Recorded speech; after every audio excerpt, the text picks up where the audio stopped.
Amy, thank you so much for joining me today. I really, really appreciate your time.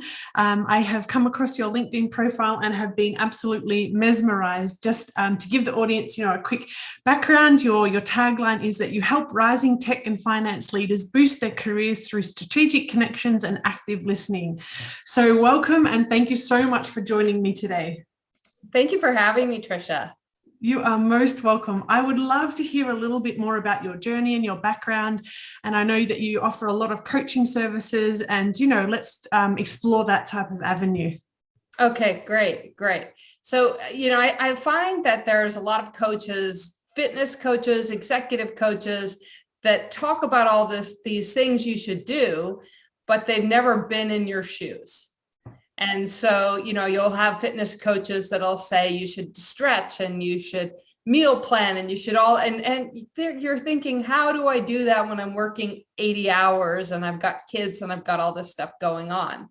And so my background is different than a lot of coaches in that I ran the #1 fund in the world. I worked on Wall Street. I worked in a hedge fund. I've co-founded some tech companies. And so I know what it's like to work those huge hours. And at the same time, I was nationally ranked in 3 different sports. And so I have fitted in, I have done those things. So that's really the impetus of why I'm different and why I want to do it, is to show people that it's just like 1% more effort. It's not, for instance, even learning a language. The first language I learned was really hard. It was French. But then you learn how to learn languages. And so then Spanish, German, Italian, they're easier. And so it's very similar. It's all of the things that you learned when you were in PE or doing original sports. If you just take a few mental models, then you can do them with, all new kind of sports with quite a lot of success. If you take, or a couple things you learn about listening or about communication, a couple additional tips can double your effectiveness in all these areas. And that's how I lived my life when I was working and had no time, when I was working on Wall Street and had no time. And so that's the kind of ideas that I share. Fantastic. I think, and the reason why I was so drawn and attracted to your profile to learn more is you've not only exceeded and excelled at a high level, obviously you're a top performer, but you're a female as well, which is quite rare, I believe, especially on the Wall Street scene, plus a sportswoman and no doubt probably around kids, whether you've got your own or you're with your family, that maternal natural instinct that we have being around family. So I think it's hats off for you to be able to juggle all of this. And, I would love some insider tips of how do people time manage or how do you excel within your career or your workplace? Yeah. So one of the biggest things, and I work with my clients on this too, is actually just backing up for a moment and asking, what are your core values? And which ones of those did you just inherit and are you living your life by, but they don't really serve you? And which ones of those do you really want to double down on and go forward on? The reason that core values are so important is then if those are the values that are closest to your heart, that really will lead to a fulfilled life, and you have them spelled out, you've taken an hour of your time to spell them out and get rid of the ones you don't want and really elevate the ones that you want. Every single decision can be made based on those values. Is this decision to spend time watching TV? Is this decision to spend time with my stepkids? Is this decision to spend time with my friends in alignment with my values or not? Are certain contacts that I have and interactions with them really in alignment with my values? And this was one of the most crazy things that I was reading this book, and this guy, he said, look and see if your friends and contacts are CIA. That's criticize, interfere, advise. And I thought, well, isn't advice a great thing? Isn't that friendly? Isn't that nice? But it's really getting into someone else's business if they haven't truly invited you in. And I realized that my CIA friends and my CIA contacts are kind of like the squeaky wheel. And so they get the most attention. And my friends that are just easy, loyal, smart, there all the time, I kind of ignore them because I know they're always there. And so I was actually even building my network in the wrong direction, if that makes sense. And so when I backed up and said, what are my core values? And does my network reflect that? Does my decisions reflect that? Does the direction I want to go in reflect that? Then it allows you to just very quickly say yes to things, yes to people, no to things, no to people. So important. And I think it goes hand in hand that your network is your net worth. Now, what I mean by that is it can go in multiple ways, but if you're job searching or if you're looking for a promotion or, people associate or subconsciously create maybe it's a bias opinion or, subconscious opinion about you, about who you hang around with or who you're seen with. Because I think, and correct me if I'm wrong, but your opinions are judged on your entire network. So it can maybe backfire on you if it's not the appropriate way that you really want to be going or not. But how does one change their network? Or how do you, if you realize, oh my goodness, this is not really who I want to be associated with, what can people do? Well, the first thing is to really act and speak in alignment with your values on a daily basis. As you do that, people will be attracted to you. And the second is, don't be afraid to put it out there, to put out content that is really in alignment with what you believe and what you're interested in. So there's all this social media stuff, and I have social media courses on how to be how to leverage social media as an executive. So there's a lot of that out there. But at the end of the day, if you really live in alignment with your values and share what you care about, then people with very similar views will find you. So the main thing for me is just share, just get out there, start writing online, start tweeting, start sharing posts on LinkedIn. And you'll be surprised, even people that never comment, that you'll run into them at a party and they say, oh, I've been reading your LinkedIn for months. And I'm thinking, why didn't you at least push like? but there's a lot of people that are following you that you don't even know about. And if you start putting your word out there every day in alignment with your own values and beliefs, those that agree with you or even disagree, but like the fact that you're bringing up that idea, will come to you. And that's the beauty of today's internet. You don't have to go out and try to find people and call people. You just need to speak your true voice and they'll come.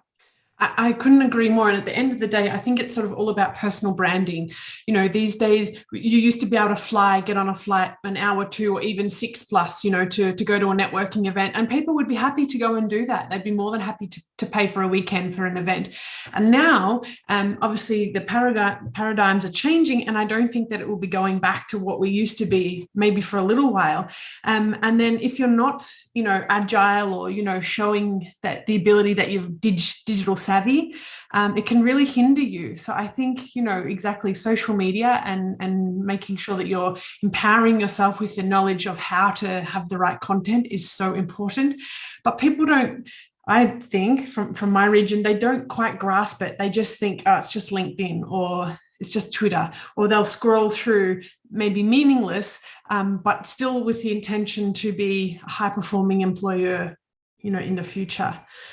So, yeah. And I don't think they realize, so here's a cool thing. I could put you, well, not you, because you're already there. Someone who's never posted on LinkedIn, I could make them in the top 5% of LinkedIn tomorrow. And here's how. They could do their first post. 95% of people on LinkedIn have never posted and never will. So just by posting one post tomorrow, you're in the top 5% of LinkedIn. Yep, amazing. And don't forget, you've got an international reach. So you might be sitting in California or whatever, but say reaching people in Australia, New Zealand, and you never know who might want to headhunt you, especially at an executive level where, you might be open to, say, an international move if the right opportunity is there. Absolutely. Absolutely. Well, and you found me and we're international Yeah, from absolutely. each other. Yeah. You're right. You're right. I would love to come back to the executive level or C-suite, or maybe those who are aspiring to become, in one of those positions.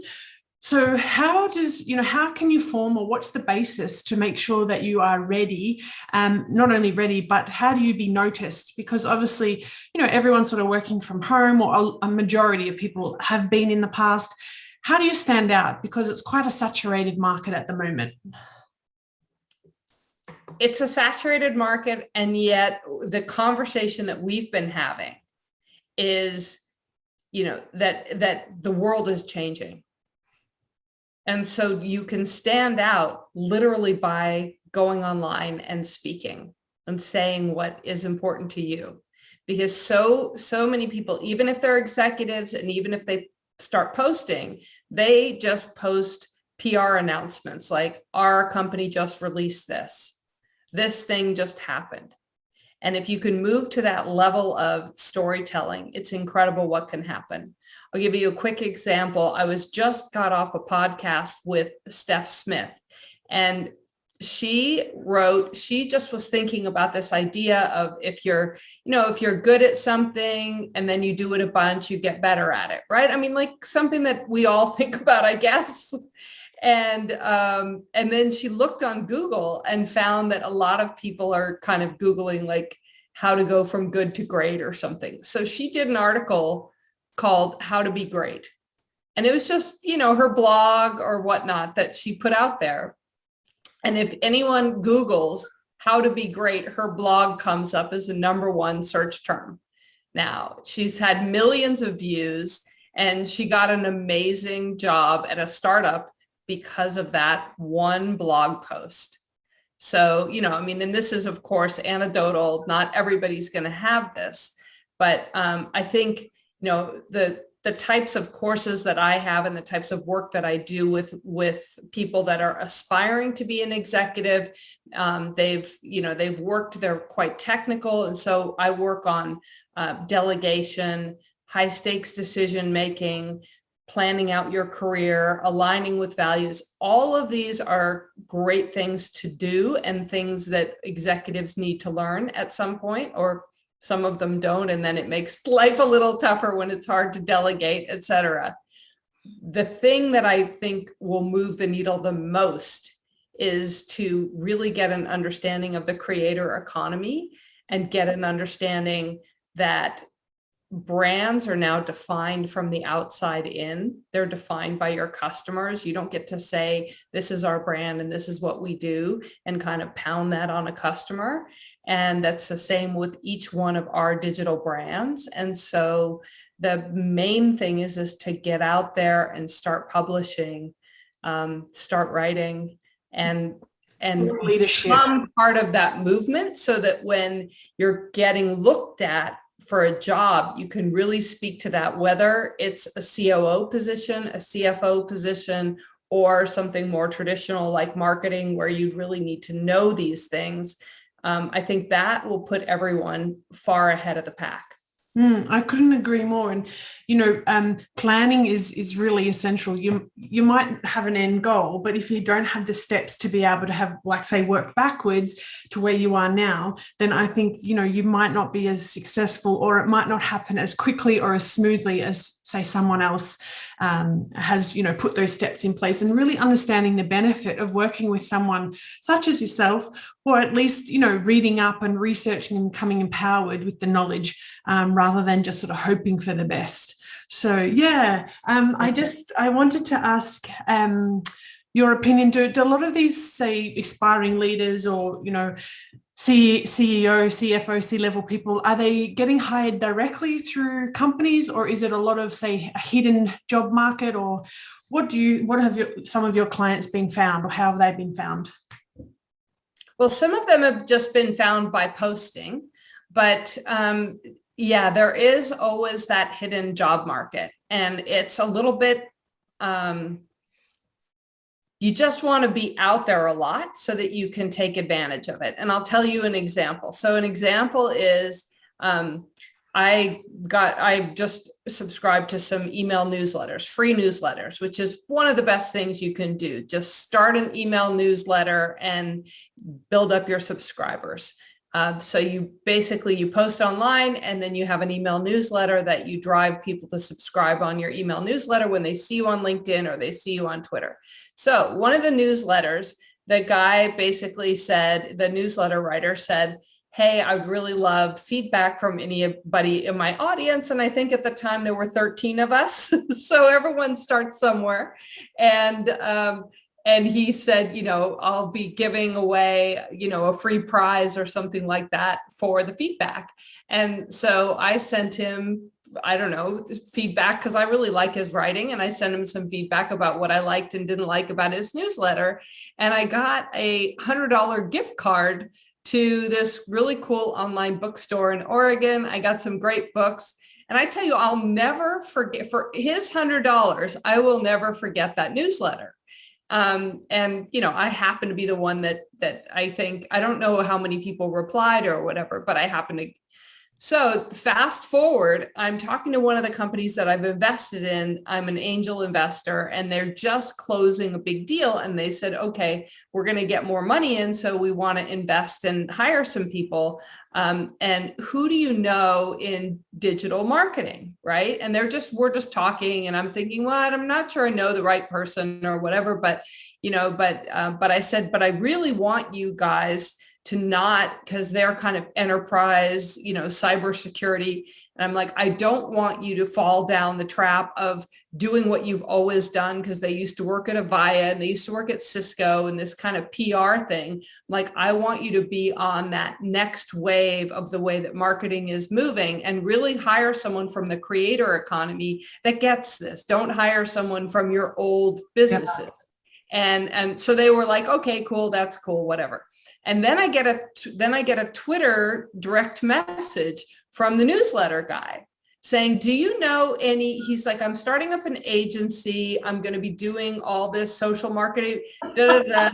Do you know any CEOs or whatnot that I could connect with? And I said, we've got to hop on the phone. We hopped on the phone, and I said, forget creating your agency. You've got to go work for this company. They are a rocket ship. And I told him about the company, and now they're connected. And so, he has this absolute dream job. They have a dream employee. And it's not like we're trying to keep it secret, or it's like a backdoor dealing. It's just that he's out there, so he's on my mind. So then when I'm talking to people, they haven't posted the job posting. It just comes up. Absolutely. I'm getting it into my email thing. I'm seeing him post on Twitter. He's DMing me on Twitter. Yeah. So it's another example of the way that our economies are changing. No, it's fantastic. And I think, and I'll just touch briefly on that point, that I really believe, and I'm not in a finance professional at all, but I can really see the changes in the economy that's happening. I really think the dollars, maybe the petrodollar is completely dying. And if CFOs or C-suite level are not up to date with this, the emergence of fintech, even your digital cryptocurrencies, for example, if you're not aware of what's happening and the impact of these new, say, emerging, even though they're not really new, and you're going to be left behind again, because, the future is almost here. I mean, with all of this money printing, there's obviously going to be huge, changes. So I think it's important to become up to date with maybe, I don't know, non-mainstream finance, so that you are also equipped with the knowledge to be able to better, enhance companies.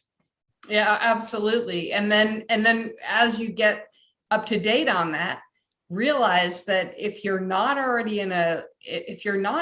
in some kind of a government, like a lot of finance businesses, their employees can't post about things. because they're regulated. So if you're not in that situation, you have an even bigger advantage because you can be out there posting and you'll get seen because there's less people in that sea. So as you learn in public. Write up little things that you've written and realize that your competitors who maybe have a job in one of those companies and want to move to another are hamstrung because they can't post about a lot of the stuff. That's right. You're right, because the opinion of you might reflect the company or the government entity, for example. So it's like, yeah, this is a really good point. I forgot about this because, the higher up that you go, you represent the government or the company itself rather than your own individual opinions on such social media accounts. It's a bit of a tricky one, to be honest, because people quite often can have conflicting opinions to what the company vision or strategy is to maybe what their personal one is. And again, I'll refer back to cryptos just because I know it's so volatile and it's in the news a lot, but, the likes of, say, Bitcoin, people may think the companies that's saying it's not a good investment idea, whereas someone personally might think the opposite. So it can be tricky.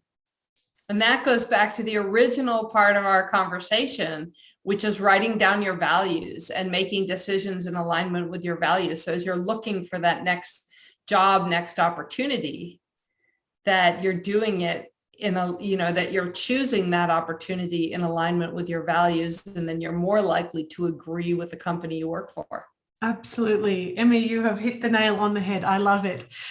Just in closing, I would like to first of all say thank you so much for your time. It's really valuable and I appreciate it. But I would love to know, what are some final tips for, say, aspiring leaders or those who are looking to transition their career for some success?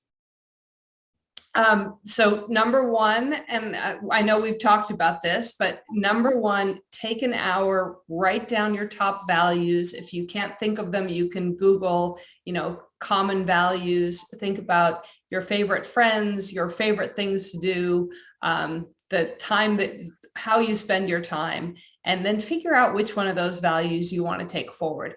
And I actually just have them printed around my computer screen, so that every time I'm making a decision, I look at those values and ask myself if they're in alignment. So that is number one. Number two is ask more questions and give less kind of authoritative orders. So, and see if you can actually delegate and get people to do things by asking questions instead of telling them what you want. It's a really interesting trick. And then third is start thinking about what you really want to share and start sharing every single day. I love it. Consistency is the key. Success doesn't happen overnight. And, I think building your brand early on, if you know the values that you would like to make sure that you're consistent with, will facilitate this. So thank you once again. Yeah, I really appreciate it. Emmy, how can people, if they're interested to work with you as an executive coach or any other coaching services that you offer, how can my audience reach out to you? They can find me on LinkedIn. And I'm Emmy Sobieski on LinkedIn, or they can go to my website, which is I'll tell you, myhealth.mba.